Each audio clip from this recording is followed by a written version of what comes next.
You're listening to an Airwave Media Podcast. When Olowe was born in 1875, Nigerian artists were not interviewed and profiled. Their work was not documented with bills of sale for authentication.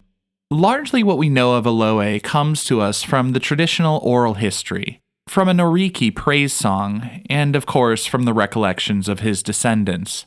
Of course, while the human memory is notoriously unreliable in the details, and people often call into question the accuracy of oral histories, one thing we know for certain, from the historical record, the legacy of work left behind, Olowe of Ise was an amazing artist. I feel like who art ed? We'll try to spice it. Who art ed? Mr. Wood art ed me. Yeah. Either way, it's ambiguous. It works on so many levels. I know. That's off to a great start.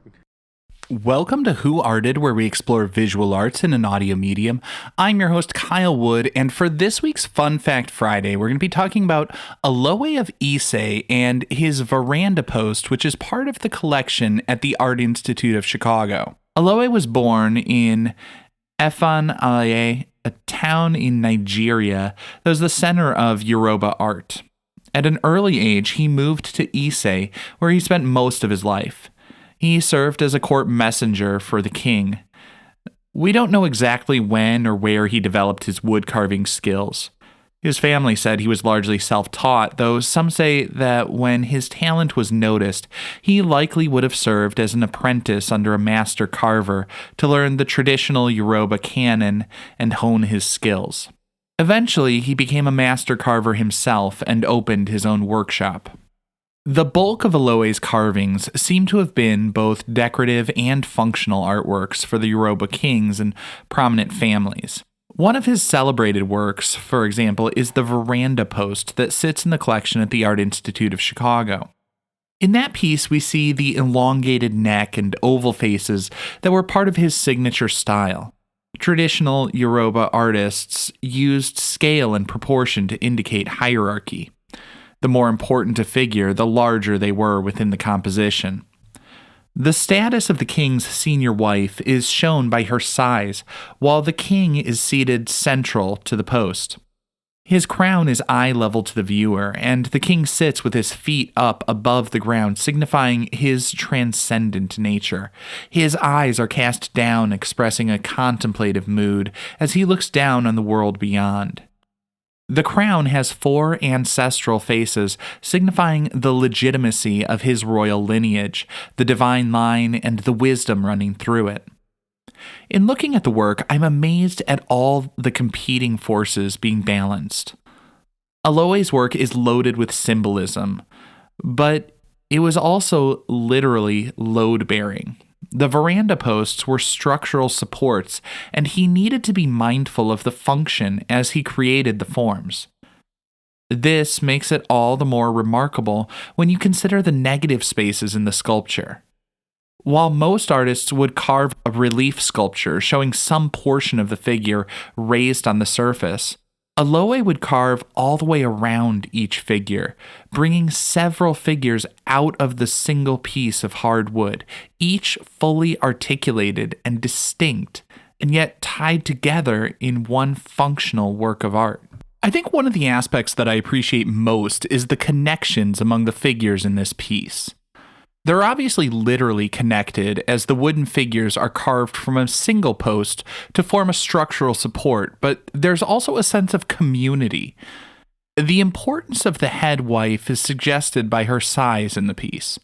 Her eyes are bulging in an indication of her connection with the spirits. Female figures would often be depicted with bulging eyes as a sign of spiritual inhabitants. Her connection to the ancestors made her an important figure and a powerful advisor to the king. She's towering over him, hands on the back of his chair, and the chair is resting against her waist. Now, the king is seated at what would be eye level with people gathered on the veranda. At the base of the post, below the king, there were 3 smaller figures. One of them broke off, but there are still 2 remaining.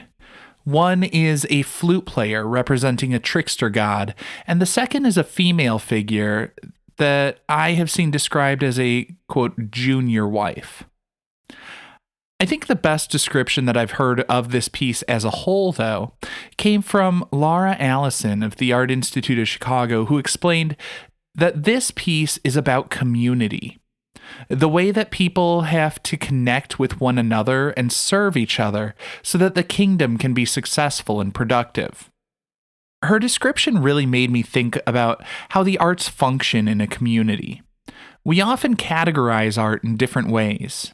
A piece like Olowe's Veranda Post could easily be displayed in a museum as an artifact rather than a piece of fine art. We often overlook functional objects, and few of us know the names of industrial designers, but their work makes our world. Olowe of Ise was an incredibly talented artist who created a symbolic representation of the interdependent roles people occupied within the community. But seeing such an elaborately crafted functional object reminds me that everything we interact with, from the chair you sit on to the software on your favorite podcast app, where, just as an aside, you should be following Who Arted and making sure to leave a 5-star rating or review. But all of these things, the physical furniture, the homes we live in, the buildings we work in, the devices we work with, it all had to be designed and developed by someone, or rather numerous people, contributing different pieces. I would encourage you to take time to be mindful of all the things that you have and appreciate the creativity and craftsmanship, the hard work that goes into every little thing holding it all together. This concludes this week's episode of Who Arted, part of the Airwave Media Podcast Network. If you found this tolerable, please leave a rating or review on your favorite podcast app. You can find images of the work being discussed this week and every week on social media at Who Arted Podcast on Twitter, Instagram, and TikTok, and of course on the website whoartedpodcast.com. Podcast done.